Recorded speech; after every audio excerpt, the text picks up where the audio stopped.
runtii sharaf weyn ay noo tahay maanta in aan marti gelinayno runtii wafdi ka socda dalka qadar oo runtii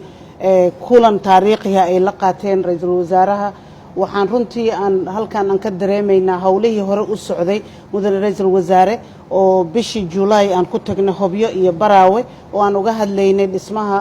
arrimaha ku saabsan dekadaha iyo wadooyinka dalka Soomaaliyeed ma lagu horumarinayo dhaqaalaha iyo isdhaxgalka inay runtii ay arin bilow wanaagsan ay tahay maantana aan arkayna inay noo yimaadeen madaxdii ama mas'uuliyiintii ka socday dalka qadar si ay hawshaasi u hirgeliyaan ama ay u dhameystiraan hawlihii hore loo bilaabay haddii ay ahaan lahayd wadooyinkii la bilaabay hadda dhismaheedii socda haddana waxa inoo socda maanta ay u socdaan wafdigaani in ay marka ay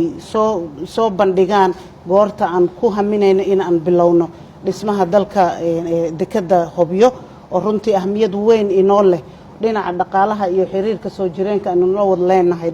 dalka qadar taasoo runtii xiriirkaasi ay badin doonto dhinaca shaqo abuurka dhalinyarada ama horumarinta bilicda wadanka ama horumarinta dhinaca shaqaalaha ama shaqo abuurka dalka taasoo runtii ahmiyad weyn inoo leh